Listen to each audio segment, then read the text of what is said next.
आज है 28 मई 2021 और आज से तकरीबन 23 साल कबल पाकिस्तान ने अपनी हैसियत से कहीं ज़्यादा एक मार्का सर किया जो कि एटमी धमाका था। वैसे तो ये तारीख़ मैं भूल गया था, मगर पिछले 2 दिन पहले मेरे कुछ दोस्त जो फेसबुक पे अपनी पोस्टें लगा रहे थे कि भाई हमने तो जो है वो एटमी ताकत बनकर और दुनिया को ये बता दिया कि हम भी जो है वो किसी से कम नहीं है और हम इस्लामी जमहूरिया पाकिस्तान दुनिया का पहला इस्लामी मुल्क बन गया जो कि एटमी जौहरी ताकत रखता है। और कल से और आज पूरा दिन हमारा सोशल मीडिया हो या हमारे टीवी चैनल बार बार एक ही खबर नशर कर रहे हैं कि भाई आज का दिन हम अपने बड़े ही जोशो खरोश के साथ मना रहे हैं, जैसे कि हम अपनी ईद मनाते हैं। अजीब बात है, 28 मई 1998 में हमने ऐसा क्या किया? उस वक्त के वज़ीर आज़म मियाँ नवाज़ शरीफ साहब ने एक बड़ा ही अनोखा काम किया और वो ये था कि भाई भारत को मुंह तोड़ जवाब दिया। कैसा जवाब दिया कि भाई भारत ने तो जो है वो उनसे कुछ दिन पहले, तकरीबन 3 से 4 माह पहले जो है वो एक एटमी धमाका करके ये साबित किया था कि भाई वो इस पूरे एशिया के अंदर एक ऐसी ताकत है जिसको अब कोई आँख उठाकर नहीं देख सकता, मगर पाकिस्तान जो कि उसका पड़ोसी मुल्क है उसी से जुदा हुआ है और मुसलमानों की ताकत है, मुसलमानों की आवाज़ है। पूरी दुनिया में 51 ममालिक हैं, मगर पाकिस्तान वो वाहिद मुल्क है जिसने 4 महीने बाद 28 मई 1998 में अपनी जौहरी ताकत का मुजाहिरा करके दुनिया को ये बता दिया कि हम भी किसी से कम नहीं और मुसलमान जो चाहें वो कर सकते हैं। और दुनिया का 7वां एटमी मुल्क बन गया और पहला इस्लामी मुल्क। मुझे बड़ी हैरत होती है ये सोचकर कि हम इस्लामी मुल्क हैं और हमारे पास ऐसी ताकत है, ऐसी ख़तरनाक ताकत बल्कि कहना चाहिए, कि जो दुनिया को चंद ही सेकंड के अंदर ख़त्म कर सकती है। दीन इस्लाम जिसमें हमारे पैगंबर, हमारी मुक़द्दस किताब कुरान पाक और हमारे खुदा, हमारे वली औलिया, हमारे इमामों ने सारी ज़िंदगी हमें यही समझाया, यही बताया कि दूसरों के लिए रहम दिली, दूसरों के लिए दुआएं और दूसरों के लिए सलामती मांगना और दूसरों के लिए सलामती का काम करना ही हमारी अव्वलीन तरजीह होनी चाहिए। मगर बड़ी हैरत की बात है कि आज से 23 साल पहले हम में से शायद किसी एक को भी ये ख्याल नहीं आया कि हम जो करने जा रहे हैं वो दरअसल लोगों की वो नस्ल कशी है जिसका मुजाहिरा अमेरिका ने हिरोशिमा पर दूसरी आलमी जंग में किया था, जो कि आज के बनाए गए उस वक्त के आज से 23 साल पहले बनाए गए एटमी ताकत का सिर्फ और सिर्फ एक टॉय बम था। जो हिरोशिमा पर गिराया गया वो इतनी ताकत नहीं रखता था, मगर फिर भी वहाँ पर जो हाल हुआ, जो लोगों की नस्ल कुशी हुई, जो लोगों के ज़िंदगियों के साथ खेला गया जापान के अंदर और उस पूरे टुकड़े के अंदर, हिरोशिमा के अंदर, वो पूरी दुनिया कभी भी नहीं भूल सकती। मगर उससे कहीं ज़्यादा लाख दर्जे ताकतवर आज दुनिया में एटम बम मौजूद है और पाकिस्तान उसमें से एक है। हमें क्या ज़रूरत पड़ी कि हम ये एटम बम बनाएं? हाँ, सबसे बड़ी ज़रूरत तो ये थी कि हमारा पड़ोसी मुल्क जो कि हिंदुओं का मुल्क है, जहाँ पे हिंदू राज है, उससे हम पीछे कैसे रह सकते हैं? उससे तो हम अपनी पैदाइश की तारीख में आगे निकलने के लिए हमने झूठ बोल दिया कि हम जो है वो 14 अगस्त को आज़ाद हुए, जबकि दर हकीकत हम जिस रात को आज़ाद हुए उस रात को 15 अगस्त हो चुकी थी।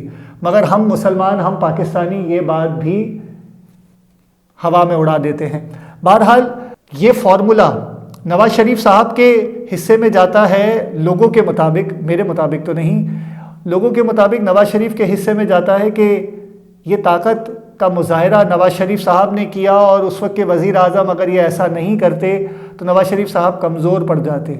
मियाँ नवाज़ शरीफ साहब, आप शायद भूल रहे हैं और उनके चाहने वाले और बाकी तमाम लोग भी ये भूल रहे हैं कि ये फार्मूला तो दरअसल कोई और लाया था। तकरीबन 15 से 20 साल पहले या 25 साल पहले हमारे ही मुल्क के एक्स वज़ीर आज़म, जिसको बाद में सूली पर लटका दिया गया, भुट्टो साहब, उन्होंने ये फार्मूला अपनी बेटी से चोरी करवाया था और फिर वही बेटी हमारे मुल्क की वज़ीर आज़म बनी। तो गोया वो दोनों बड़ी शख्सियात जो कि चोरी में माहिर थी, उनको हमने अपने मुल्क के इक़्तिदार पर बिठाया।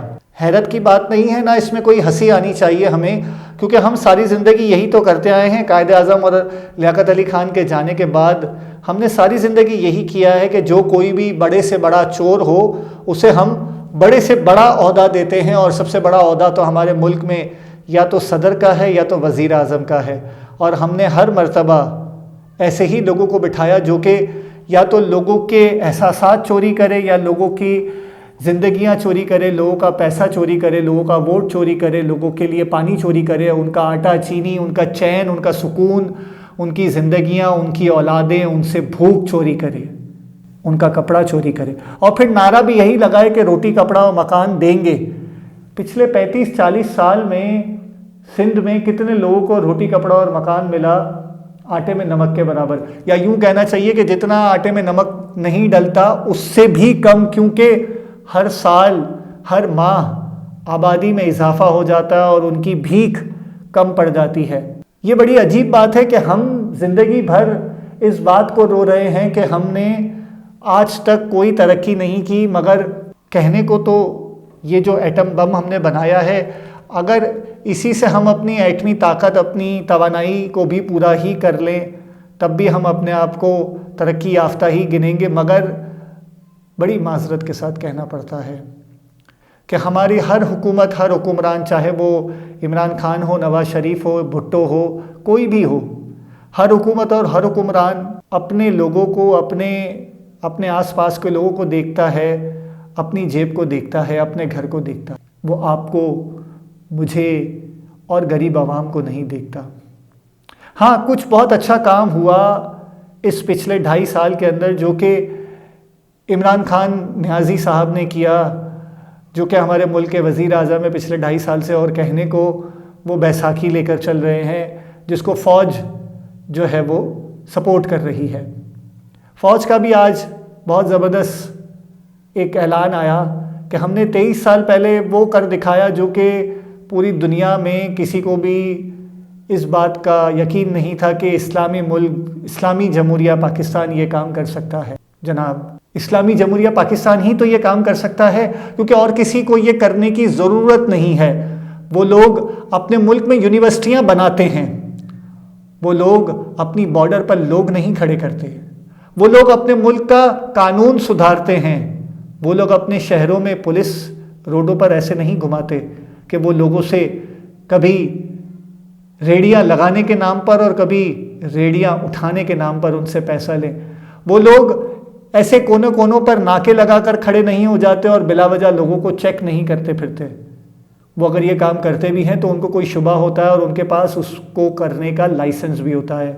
मगर हमारे पास यहाँ तो हर कोई किसी भी गली कूचे की दुकान से खरीद कर 100, 200 या 500 की वर्दी पहन लेता है, खरीद कर वो ले लेता है और पहन लेता है, और फिर वो अपने आप को कोई पुलिस ऑफिसर जाहिर करके लोगों के घरों में घुसकर उनकी माँओं, बहनों, बेटियों के साथ इस्मत दरी भी करता है। मगर 28 मई को हमने कोई ऐसा तीर भी नहीं मारा कि जिसको हम ये कहें कि हम जो है वो इसको बड़े ही जोशो खरोश से मना रहे हैं, क्योंकि आज तक नवाज शरीफ साहब, भुट्टो साहब, भुट्टो साहिबा, इमरान खान साहब, आपको भी 2.5 साल हो गए। कितनी यूनिवर्सिटियाँ बनी, कितने स्कूल बने, कितने कॉलेजेस बने, कितने लोगों को तालीम मिली। यकीनन आप बाहर से पैसा तो मुल्क में ले आए, और मुल्क में जो लोग पैसा चोरी कर रहे हैं उनका क्या? आपने अपने दोस्त जहांगीर तरीन को पकड़ लिया, मगर उनको क्या वाकई इंसाफ मिलेगा या वो भी दिखावा है? ये सवाल है। सवाल है फ़ौज का कब एहतसाब होगा, सवाल है लॉ के ठेकेदार, चीफ जस्टिस, आला जजेस, उनका कब एहतसाब होगा। सवाल है मज़हब के ठेकेदार, मौलवी हजरात, मुफ्ती साहिबान, इनका कब एहतसाब होगा। फिर एक मर्तबा हमारे मुल्क में एक चांद पर इतना झगड़ा हुआ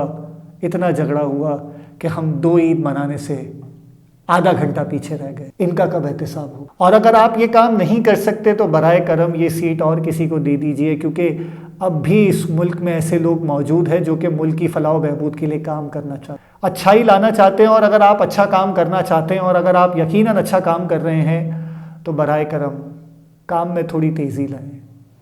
उन लोगों का भी एहतसाब करें जो कि ये समझते हैं कि उनको कोई पकड़ नहीं सकता, उनको कोई हाथ नहीं लगा सकता, क्योंकि रोडों पर तो आज भी पुलिस हो, फौज हो या कानून नाफिज करने वाला कोई भी शख्स, चाहे वो वकील हो चाहे वो जज हो, वो अपनी गाड़ी के शीशे काले करके आज भी किसी सिग्नल पर ठहरता नहीं है और फिर वो अपने आप को मुल्क का शहरी बयान करता है।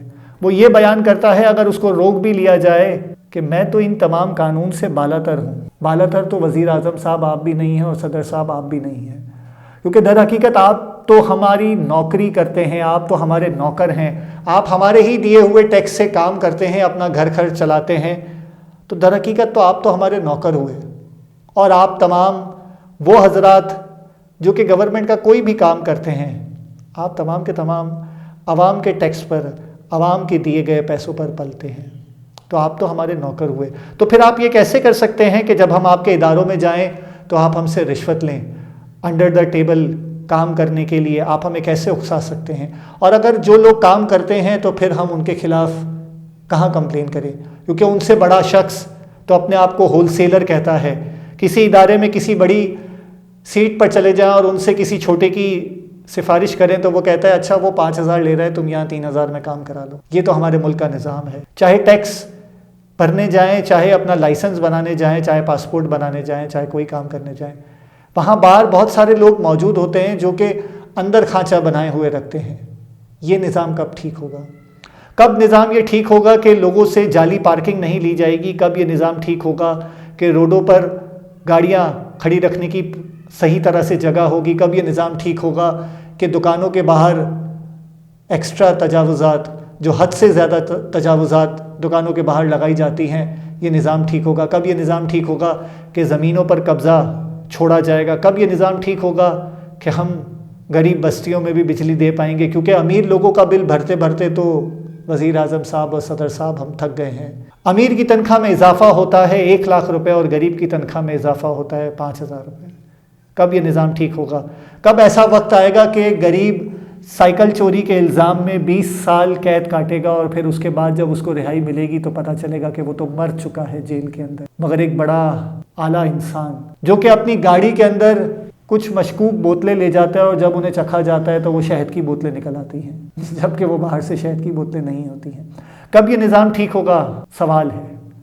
और अगर ये निज़ाम ठीक नहीं हो सकता तो बराए करम फिर आप तमाम लोग जो कि ओहदों पर बैठे हैं, फिर वो ये ना कहें कि हम मुल्क और कौम की खिदमत करने आए। दरअसल आप तो लोगों की खिदमत करने आए हैं, और उन लोगों की खिदमत करने आए जो कि आपके अपने रिश्तेदार हैं, आपके अपने करीब हैं या आपके अपने घर वाले हैं। क्योंकि अगर आप लोगों की खिदमत करने आए होते तो आप लोगों का भला देखते। चंद फैक्ट्री मालिकान जो कि चीनी बनाते हैं, जो कि मुर्गियां बेचते हैं, चंद ऐसे बाबर अफराद जो कि मुल्क और कौम के अंदर सनत तो ज़रूर लगाते हैं मगर उसमें करप्शन भी करते हैं। कोई नई एप्लीकेशन लाते हैं तो उनके पीछे भी उनका अपना मुफाद जुड़ा हुआ होता है। कहीं गांव में जाकर अगर वो एक समर पंप और अगर वो एक सोलर पैनल लगाते हैं तो वो एनजीओ के साथ मिलकर करोड़ों रुपए बाहर से ऐंठ लेते हैं, मगर वहाँ पर गरीबों के लिए एक रोटी खाने को नहीं होती। कब ये निज़ाम ठीक होगा? आज भी कच्चे के इलाके में जाए तो वहाँ पर डाकू राज है, चोर वहाँ घूमते हैं, और सिंध हुकूमत, चाहे पंजाब हुकूमत, चाहे बलूचिस्तान हुकूमत, चाहे सरहद की हुकूमत, तमाम की तमाम यही कहती है कि हम तो लोगों की फलाह व बहबूद के लिए काम कर रहे हैं। मुल्क को बने हुए 70 साल से ज़्यादा हो गया। कब खुशहाली आएगी, कब हरियाली आएगी? क्योंकि हम तो अपने स्कूल में बचपन से ही ये सुन रहे थे, पढ़ रहे थे कि हमारा मुल्क तो ज़राई मुल्क है, ज़रात पेशा है। हम लोगों को बेहतरीन किस्म का चावल, आटा, चीनी, गन्ना और कपास मुहैया करते हैं। आज ये तमाम चीज़ें तो हमारे मुल्क में दोबारा से बाहर से लाई जाती हैं। क्यों? ये सवाल है तमाम उन लोगों से जो कि ठेकेदार हैं इन कामों के। हम बड़े बड़े सुपर स्टोर्स की तरफ जा रहे हैं मगर हम में से कोई फैक्ट्री की तरफ नहीं जा रहा है। हम बड़े बड़े कारोबार की तरफ जा रहे हैं, हम कंप्यूटर बनाने की तरफ जा रहे हैं, हम गाड़ी बनाने की तरफ जा रहे हैं। हम में से कौन सब्जी उगाने जा रहा है? कौन फलों के बागात उगाने जा रहा है? कौन हमारे दरियाओं में मछलियां बचाने जा रहा है? आज भी सिंध में उस मासूम डॉल्फिन जो कि अंधी है, उसके साथ इस्मत दरी होती है। तो मैं अपनी घरों में बैठी माँओं, बहनों, बेटियों को क्या रहूं, जिनको घरों में घुसकर, चाहे वो पुलिस वाला हो, चाहे वो कोई सियासतदान का बेटा हो, चाहे वो कोई भी मौमर शख्स हो इस मुल्क का, जो कि अपना असर और रसूख इस्तेमाल करके उसकी इस्मत दरी कर देता है। हर हफ्ते किसी न किसी ईसाई या हिंदू बेटी को जबरन ज़्यादती करके उसे मुसलमान बना दिया जाता है। ये इस्लामी जमहूरिया पाकिस्तान जो कि अपनी एटमी ताकत का दावा करता है, बड़ी माजरत के साथ कहना तो नहीं चाहता मगर लानत है ऐसी एटमी ताकत के ऊपर, जो कि मुल्क में अपनी बेटी को तो महफूज नहीं कर सकती मगर वो उन लोगों को महफूज करना चाहती है जो कि हमारे हैं भी नहीं, वो हमारे लिए कुछ नहीं करते। और एटमी ताकत से हम किसी को महफूज कर सकते हैं? यह आप लोगों से भी सवाल है। ज़रा सोचें कि अगर ये एटम बम दुनिया में से उन 8 ममालिक ने किसी एक ने भी चला दिया तो ये दुनिया बचेगी? आपका भरम कहाँ रहेगा? कहाँ जाएगी आपकी वो ज़िंदगी? कहाँ जाएगी आपकी नस्लें? आपको इस बात का अंदाज़ा नहीं है मगर आप तमाम के तमाम खुश हो रहे हैं कि हम एटमी ताकत, जबकि आप अपनी घर में बैठी बहन, बेटी, बीवी और माँ को नहीं। बहुत सारी बेटियाँ और बहनें अपने साथ होने वाली घरों में ज़्यादती, उनके मामू, उनके चचा, उनके कज़न, उनके तायाजाद भाई, उनके आस पड़ोस के मर्द, उनकी कंप्लेन लिखाने वो थाने नहीं जा सकती क्योंकि उन्हें पता है कि थाने वाले तो वो उसे ऐसे गंदे सवाल पूछेंगे कि वो शर्मिंदा हो जाएगी, वो कहेगी कि इससे बेहतर है मैं खुदकुशी कर लेती। मगर हम इस्लामी जमहूरिया पाकिस्तान, फिर माजरत के साथ कहता हूँ, हम खुश हैं कि हमने एटम बम बनाया है। हमने अपनी बेटियों के लिए, अपनी बहनों के लिए, अपने बच्चों के लिए तालीम मुहैया नहीं की है, सेहत मुहैया नहीं की है, हमने एटम बम बनाया है।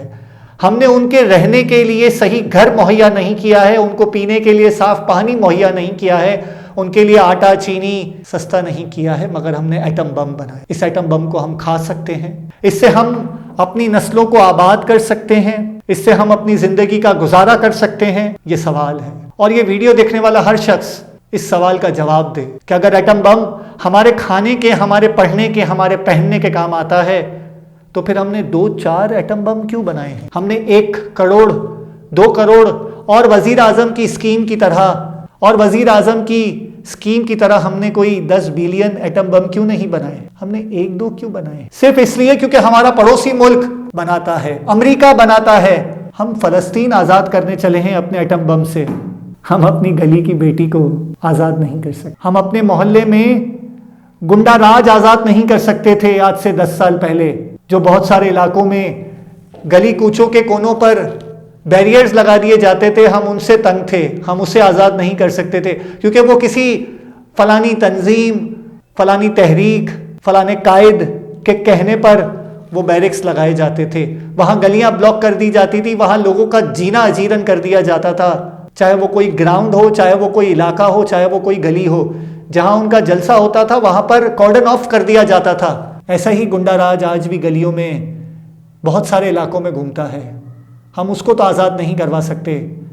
हम शाहराह फैसल पर निकले, झंडे ज़मीन पर लगाए और ये सोचा कि लोग इस पे चलेंगे और फ़लस्तीन, 2 दिन बाद वो ज़मीन पर लगे झंडे ही तबाह हो गए। अगर ये इतना ही अच्छा फेल है किसी के मुल्क का झंडा ज़मीन पर लगाना और उसे जलील करना, तो फिर 2001 के अंदर अमेरिका में जब 2 बिल्डिंगें गिरा दी गई और वहाँ पर उन बिल्डिंग को गिराने के लिए मुसलमानों को और ख़ास तौर पर पाकिस्तान और अफ़गानिस्तान को जब निशाना बनाया गया, तो हम तमाम मुसलमान ये क्यों कहते थे कि वो अगर मुसलमान होंगे भी तो उनका हमसे कोई ताल्लुक़ नहीं है। बिल्कुल उसी तरीके अगर फ़लस्तीन में चंद यहूदी या ऐसी यहूदी तंजीमें जो अमेरिका से या दुनिया के किसी भी कोने से निकल कर फ़लस्तीन में हमारे मुसलमान भाई बहनों पर या दुनिया में किसी पर भी कोई भी जुल्म कर रही है, तो इससे तमाम यहूदियों का या तमाम ईसाइयों का क्या कसूर? मगर नहीं, हमें तो पूरा का पूरा मुल्क तबाह करना है और पूरा का पूरा मुल्क आज़ाद करना है। हमें कश्मीर आज़ाद करना है, हमें इंडिया आज़ाद करना है, हमें बांग्लादेश आज़ाद करना है। हम तो एक एक करके अपने मुल्क, अपने लोगों को खोते जा रहे हैं। हमारे ही मुल्क में कई ऐसी तंजीमें हैं जो कि आज़ादी के लिए आवाज़ उठाती, अपने शहर की, अपने इलाके की, अपनी ज़बान की, अपने मज़हब की आज़ादी के लिए आवाज़ उठाती हैं। और हम चले हैं शाहराह फैसल पर घोड़े लेकर, जी हाँ, घोड़े लेकर फ़लस्तीन आज़ाद करने। और फिर हम ये कहते हैं कि यहूदी और वो लोग जो कि इतनी ताकत रखते हैं, उनके पास वो जदीद आलात है जो कि दुनिया में किसी ने ना देखे हैं, ना किसी ने इस्तेमाल किए हैं। हम उन आलात का, उन हथियार का सामना करने के लिए अपनी बहनों को और अपने भाइयों को घोड़ों पर बिठाकर उनसे जिहाद करने जा रहे हैं। हम एक तरफ तो ये कहते हैं कि उनके आलात और उनकी ताकत का हम ख्याल भी नहीं कर सकते, उनके पास वो ताकत है, वो जदीद असला है उनके पास, और हम एक तलवार लेकर अर्तगुल बने फिर रहे हैं, घोड़ों पर सवार हो रहे हैं शाहराह फैसल, और अपनी दीवार को गंदा करते हैं। हमारी आवाम तो वैसे भी दीवार को गंदा करती ही आई है। कभी वो ये लिख कर के अमेरिका और यहूदी काफिर है, और कभी वो उसी दीवार के नीचे पेशाब करके। हम में इतनी अकल नहीं है कि हम अपने मुल्क को गंदा करते हैं। मगर दरअसल अगर आप बड़े गौर से देखें सोशल मीडिया को, तो जिस गज़ा के लिए आज आप आज़ादी की बात कर रहे हैं, आज ही की सोशल मीडिया पर बहुत सी जगह ये खबरें थी और टीवी चैनल्स ने भी ये खबर नशर की है कि उसी गज़ा को, जिसको आप तमाम लोग आज़ाद करने निकले थे, वहाँ पर लड़के आज रोडों पर स्केट कर रहे हैं, स्पोर्ट्स हो रहा है वहाँ के रोडों पर, और बड़ी ही खूबसूरत किस्म की तस्वीर उन्होंने अपने दीवारों पर बनाई हुई हैं, तस्वीर कशी की हुई है। हम मुसलमान तो ये नहीं कहते सारी ज़िंदगी के इस्लाम में तस्वीर कशी और मुजस्मा साजी हराम है, मगर वो गज़ा के मुसलमानों ने तो की भी है, उनको कोई कुछ नहीं बोलता। बड़ी हैरत की बात है कि हम अपनी माँ, बहन, बेटी को बुरखे में देखना चाहते हैं, मगर गज़ा की जितनी भी वीडियोस देखी मैंने, वहाँ पर तो कोई भी मेरी माँ, बहन, बेटी जो मुसलमान थी, जिसका घर तो तबाह हो गया, जिनके घर वालों को नुकसान पहुँचा, जिसके पास आज रहने को कुछ नहीं था, वो ये सोच रही थी कि मैं अपना घर कैसे बनाऊंगी। मैं 10-12 साल की लड़की हूँ, एक मुसलमान बच्ची हूँ, मगर उस बच्ची ने तो कोई इस्लामिक कपड़ा नहीं पहन रखा था, उसने तो अंग्रेज़ और यहूदियों का कपड़ा पहन रखा था, और हम चले हैं उसे आज़ाद कराने। हाँ, हो सकता है हम उसे उस कपड़े से भी आज़ाद कराना चाहते हों, सही बात है, हम उसे उस कल्चर से भी आज़ाद कराना चाहते हों, ये भी सही बात है, क्योंकि हम मुसलमान, ख़ास तौर पे पाकिस्तानी, तो सिर्फ अपनी माँ, बहन, बेटियों को बुरखे में ही देखना चाहते हैं। टिकटॉक पर भी अगर वो बुरखे में आती है तो उसे 100 लाइक्स मिलते हैं, और अगर वो अपना दुपट्टा उतार कर, अपना गिरेबान खोल कर अपनी वीडियो बनाती है तो उसे 1 करोड़ लाइक्स मिल जाते हैं। पूरे रमज़ान के महीने में नेटफ्लिक्स पर वो तमाम सीरीज़, वो तमाम वीडियोस जो कि एक्स रेटेड थी, पाकिस्तान में टॉप ट्रेंड रहा है, नंबर 1 रैंक रहा है पाकिस्तान में रमज़ान के महीने में। हम इस्लामी जमहूरिया पाकिस्तान है, मुसलमान रहते हैं और शायद रोज़ेदार भी होंगे। आगे मुझे कुछ नहीं कहना।